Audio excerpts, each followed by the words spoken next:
Nous sommes au cœur de la forêt de Brocéliande, la mythique forêt de Brocéliande, qui est un joyau à la fois écologique et culturel de la Bretagne et qui malheureusement est partiellement partie en fumée l'année dernière sur un gros incendie au mois d'août 2022.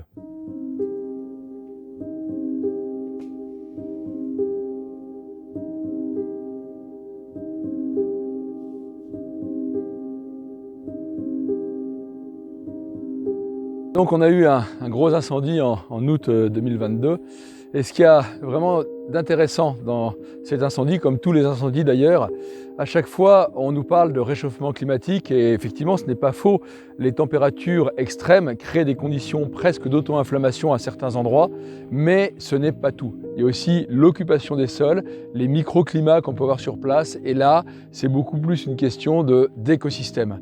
De végétation, d'occupation des sols, etc.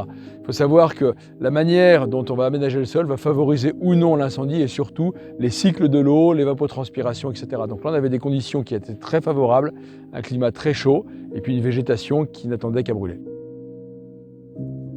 C'est pour cela que nous voulons lancer le projet Phénix. Phénix, ça veut dire le phénix en breton, mais ça ne s'écrit pas de la même manière. Parce que faire renaître Brocéliande de ses cendres, mais ce n'est pas pour refaire forcément la même forêt. Parce que cette forêt, elle brûle tous les 15 ans. Il y a des choses qui ont changé dans le climat et c'est l'occasion de s'interroger aussi sur notre relation au vivant et notre relation au territoire. Le projet Phénix, c'est faire renaître une forêt qui soit davantage intégrée dans les écosystèmes. C'est travailler avec le cycle de la vie de manière générale, à la fois dans l'occupation de l'espace et la gestion. Ce qui ne veut pas dire qu'on ne peut pas avoir d'exploitation forestière, mais c'est de retrouver le bon équilibre entre les services produits par les écosystèmes, dont l'exploitation forestière est aussi un des avantages, et les autres services que vont être la gestion de l'eau, des microclimats par l'évapotranspiration, etc., la capacité de régénération et la lutte contre les incendies. Pensez une occupation du sol qui soit justement pour éviter ces incendies tous les 15 ans. Et si par hasard il y en a un qui partait, qu'on soit capable de l'arrêter rapidement avant qu'on ait 400 hectares qui brûlent en quelques instants. Et ça pourrait être encore bien pire que ça. Phénix, c'est un projet global, systémique. D'abord, il est écologique, c'est-à-dire de travailler sur des îlots qui soient favorables aux écosystèmes et aux services produits par les écosystèmes.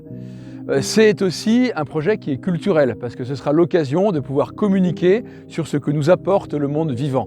C'est aussi un projet économique, parce qu'on parle de forêt, et donc en forêt, il y a une nécessité d'exploitation. Comment peut-on harmoniser ces différents éléments? C'est aussi un projet social, parce que ce que nous voulons, c'est une mobilisation de l'ensemble des acteurs du territoire sur leur forêt, mais aussi de mobiliser les jeunes. Irvine, c'est un centre de formation pour la jeunesse, pour construire l'avenir. Et finalement, ce projet, quel meilleur symbole de montrer la direction, de retrouver une relation vraie avec le vivant.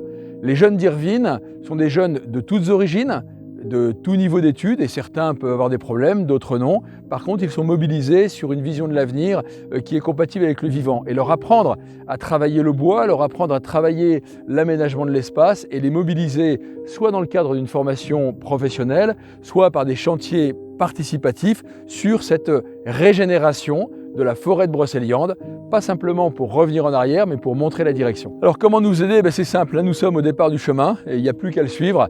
Tout est mobilisé pour y aller, nous avons besoin de moyens financiers, tout simplement. On a besoin de partenaires qui nous financent, des entreprises du territoire, dans le cadre de la RSE, mais aussi des citoyens qui veulent participer avec nous sur la régénération de la forêt et surtout la construction de l'avenir avec la jeunesse.